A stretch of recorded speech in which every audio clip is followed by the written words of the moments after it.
السلام علیکم کتونکو سره په سټوډیو کې چې کوم شخصیت موجود دی د سیوین چیرمن دی دغه سیوین هغه سره به خبرې کوو چې سیوین څه شی دی او د څه لپاره کار کوي ستړي مه شئ طاوله صاحب. مننه جی خوشحاله اوسئ آباد اوسئ. مهرباني طاوله صاحب له اول سره مختصر خپل تعارف وکړئ تاسو څوک یې څه سم تعلق زما نوم جی طاوله درانی دی د باجوړ سیمې اجراونګ سره شیل بابا سره مې تعلق دی او دې سره زه نادرا کې جاب هم کوم او څنګه چې تاسو ویل یو فلاحي تنظیم د کمیونټي ولنټیر نیټورک په نوم باندې د 2008 نه چلو وزارت نه په دې سیوین کې کار کوي په دې کې اذا وس څه کار کې او دا سوچ څنګه ملاو شو تاسو ته څنګه انسان انسپایر شوی چې یار سیوین جوړول غواړي تیمانان سیوین جوړېدو سوچ کو چې دا خو د 2008 خبره ده کله چې مطلب اپریشن وشو منګه ټول خلک بهر ته تللي وو هجرت هم کړی کله چې خپل کلو ته رالو ټول نه مخکې زما سره دا سوچ پیدا شو چې یاره دا ماشومان دومره زیات تېرېدلي دي چې دوی خپل سکول ته هم نږدې نیسي د بمونو د دماکو د شور د خلکو د خبرو نه زما د خپل کور ماشومان به سکول ته نه تله دغه ځینې زموږ سوچ را پیدا شو چې خو دا حالات دغسې او دا ماشومان سکولونو ته نه ځي په راتلونکي وخت کې به څه کېږي شروع کې چې مونږه ماته یاد شي 23 ورځې ما د خپل کلي ماشومان د خپل پرایمري سکول ته روزانه بیولي راوستي دي د هغو سره به زه ناست وم چونکې ابسس بند و د هغې سره به ناست وم هغې سره به هم کلاس اغوستو هغې سره به هم ګپ شپ یې لګو او مطلب دغه ماشومان به موږ دې ته انکرج کول هغو کې به هم دا حوصله او ډاډ پیدا کوو چې حالات نارمل دي خدای په خیر کې څه مسلې نشته د سکولونو ته راځئ. صحیح تاسو وایئ چې موږ د هغې د تربیت او د ایجوکیشن دپاره کار کوو دې لپاره خو ایجوکیشن وګورو نو ایجوکیشن خو برای نام په پاکستان کې فری دی او بیا دومره انویسټمنټ چا وس نه کېږي چې په ایجوکیشن یې وکړي دغه دپاره تاسو په 100 روپۍ په 200 روپۍ باندې دغه ایجوکیشن څنګه فعال ساتئ؟ زموږ چې یو سوچ او یو فکر دی موږ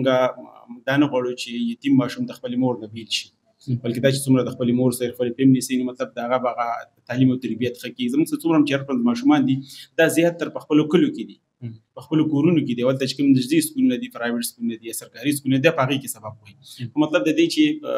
څومره د دې سټیشنري لګي د دې یونیفارم دی یا د دې علاج معالجې خرچه ده نو دا ورته موږ پوره کوو او زموږ یو ماشومان دی سالانه چې دی دا 16,000 روپۍ پورې خرچه راځي داسې نه ده چې مطلب دا ماشومان موږ د ځان څخه چېرته وسو دا په خپلو کلو کې په خپلو کورونو کې هلته سبقونه وایي خو د هغې اخراجات چې دي هغه موږ ښه صحیح طاوله صاحب دا راته ووایئ که وګورو زموږ سوسایټي کې دغسې فلاحي تنظیمونه وي خو بدقسمتۍ نه په هغې باندې ګوتې اوچتېږي چې یاره دا خپلو مفادو دپاره او د خپلې پیدې دپاره دغه ادارې کار کوي په تاسو باندې هم چېرته ګوتې اوچتې شوي یا که تاسو د هغې نه مختلف نه جي مطلب دا دې نه خو هېڅوک هم خلاص نه دي چې په هغې باندې ګوتې نه اوچتېږي او په هغې پسې خبرې نه کېږي خو ته به ځان ته خپل یو مشن او ویژن کېږدي چې کله ته په هغه باندې کار کوې نو بیا به ته دې شیونو ته توجه نه ورکوې بلکې د هر څه به ته اګنور کوې او ځان به خپل ټارګېټ ته رسوې. اچھا طاوله صاحب دا راته ووایي چې څنګه تاسو وایئ چې یاره هغې هلته کې بیا خفګان هم وي که نه او اکثر دلته که موږ وګورو زموږ یتیمانان هغسې دي چې څوک په بمونو کې الوتي دي پلارانې او چا داسې په ټارګېټ شوي دي یتیمانان شوي دي څوک په پولیس کې یا په پوځ کې برتي دی هغه هلته کې شهید شوی دی دغسې قسمه خلکو چې تاسو ورشئ تر اوسه پورې تاسو ته یو داسې لمحه چې تاسو یې زورولي تاسو د هغې د وجې خوب هم نه درغلی داسې یو لمحه راغلی دا زه خو چې ډېر زیات لمحات داسې دي بلکې زه به یو خبره وکړم دې سره ما ته را په یاد شوه چې زه یو سکول ته تللی وم موږ د یتیمانو ماشومانو ډیټا کلیکټ کوله نو چې هلته ما ماشوم نه تپوس وکړو چې ستا پلار په څه کې وفات شوی موږ هغه ډیټا یو فارم یې هغه فیل کوو د هغې دا ټول ډیټیل ځان سره اخلو نو هغه ډېره عجیبه خبره وکړه چې مطلب زما پلار چې دی هغه چا حلال کړی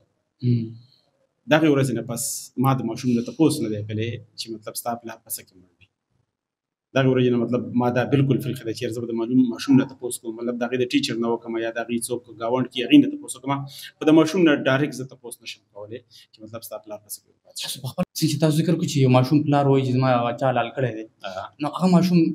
تربیت او هغه دغه ټراما نه راویستل او هغه په سوسایټي کې ځان ان کول دا څنګه طریقه کار دا ډېر زیات ګران کار دی خو دې ماشومانو سره زموږ یو لینک مطلب موږ هغې خوا لزوم هغې سره ګپې شپې هم لګوو یا د هغې سره کوټې کوټې خواهشات یې غم پوره کوو د هغې سره مینه هم داسې کوو لکه د خپلو ماشومانو داسې وه موږ کوشش دا کوو چې دې نه د هر څه هیر کړو خو آی ډونټ نو چې مطلب هغه ماشوم په ذهن کې دا خبره څنګه کلیک شوې وه چې هغه نه ما تپوس وکړو ما ته ډایرکټ داسې وویل. صحیح تاسو پبلک ته لاړ شئ او په پبلک کې د خلکو ریسپانس څنګه وي خلک تاسو ته په کم نظر ګوري د غلو په نظر ته ګوري که نه د معاشرې د خیر ښېګړې د یو د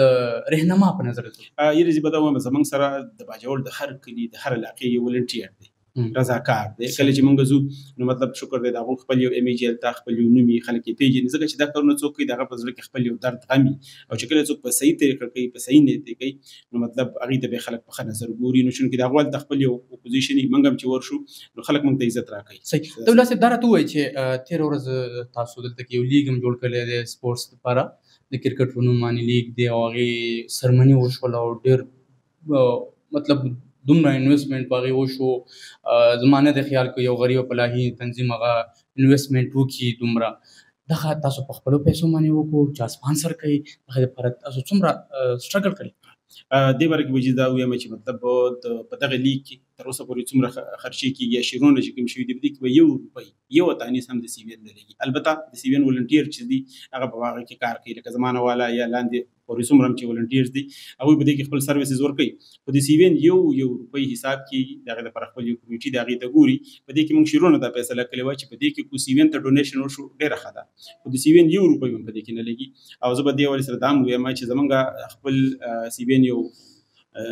کلاو حساب کتاب دی، زمونږ یو کیش بک دی، څوک هم شي راتلی زمونږ په آفیس کې پروت دي چا څومره ډونیشن کړی دی، دا ډونیشن په کوم ځای کې لګېدلی دی، خو هغه 10 روپۍ دي، خو هغه 100 روپۍ دي، خو هغه 1000 روپۍ، د یو شي موږ ریکارډ ساتو او د هغې خلکو ته موږ د هغې پوره کلیرنس شو ورکوو. صحیح. سرمني باندې څومره خرچه راغله؟ دغه چا سپانسر کړه؟ دغه خبره سرمني باندې خو خرچه دومره نه راغلي. یو خرچه دا وه چې مطلب افسر افغان صاحب راغلی، هغې څه لږ ډېر چارجز اخیستي، خو هغه مطلب شروع کې موږ ته ډېر زیات ویلو. بیا د هغې سره څه خبرې اترې وشوې، دا په هغه څه چې کله ما په خپله هم خبرې کولې نو هغه هم ډېر زیات متاثره شو، نو موږ ته یې فیس کم کړو، 1 لک روپو پورې هغې باندې هغې چارجز اخیستي د دي. خو دغه روپۍ زموږ یو ملګری و پنډۍ کې، هغه د خپل ژبې پې کړې وې، هغې ته موږ دا وویل چې یاره موږ افسر افغان صاحب څخه خبرې کوو، خو هغې هر څومره فیس غوښتو نو مطلب ته به د هغې بندوبست کوې. صحیح. طاوله صاحب افسر افغان خبره مو وکړه، اجول کې هم نامي ګرامي صحافیان دي دلته کې خبرشپ لري. افسر افغان ضرورت ولې پیښ شو چې دا بل ځای نه راځي؟ نه وایم چې نوی راغلی، خو دلته باجوړ کې تاسو نه میلاوي. د هغې نه چې مخکې کله چې افسر افغان صاحب سره زموږ خبرې اترې کېدې، د هغې نه پس به تاسو کتلي سوشل میډیا باندې زموږ یو پوسټ موږ شیر کړو، خو څوک هم داسې چې کمپیرنګ شي کولی، هغه افیس ته راشئ یا مطلب سټیډیم ته راشئ، موږ د هغې سره انټرویو وکړو، هغې سره کېدو، خو هغه په ښه طریقه باندې شي کولی، موږ به بیا هم دا پرېښی وی. خو چونکې د افسر افغان تاسو ته پته د هغې 17-18 لاک فالوورز دي، د هغه یو نوم دی، د هغه یوه خوله خدای ورکړې ده، ډېره ښه الفاظ را جوړوي او ډېره ښه طریقه باندې هغه پرزنټ کوي. نو په دغه غرض باندې چې یاره زموږ د سی وي ان چې کوم د اواز دی دا ټولې دنیا ته ورسي. صحیح. تاسو ذکر وکړو چې 1 لک روپۍ چارجز هغه اخیستي دي. باجوړ صحافیانو تاسو ته هم کوریج درکړی دی. باجوړ صحافیانو تاسو پته چې اکثر د ولنټیرلی د چینلو سره کار کوي، دوی ته هغسې سیلري نه میلاویږي، نورو ضلعو کې میلاویږي، نو دوی ته هم تاسو چارجز ورکړي که فري اف کاسټ یې وکړي؟ دوی بالکل فري اف کاسټ. طاوله صاحب دا راته ووایه چې وګورو زموږ یوت دی په زموږ باجوړ کې 60% آی تھنک چې زموږ یوت پاپولیشن دی، دغه یوت خپل سی وي ان کې انګیج کول، هغوی ته څه میسج پیغام لرئ؟ بالکل جی، دغه دپاره هم دا لیګ هم را جوړ کړی، دا هلې ځلې هم د هغې دپاره دي. څومره هم چې هلکان دي ځوانان دي، د ټول نه زما دا وینا ده چې مطلب تاسو خپل تعلیم هم کوئ، خپل کاروبار هم کوئ، خو څه نه څه سوشل اکټیویټي هم کوئ، مطلب خپل علاقې کې، چاپېریال کې، ګاونډ کې چېرته یتیم غریب یا بېوسه هغه د ځان سره والي او مطلب د هغه د تعلیم او تربیت خیال وساتئ. یو ځل بیا ستاسو ډېره زیاته مننه چې موږ له هم ټایم راکړو. قدرمن شئ. مهرباني.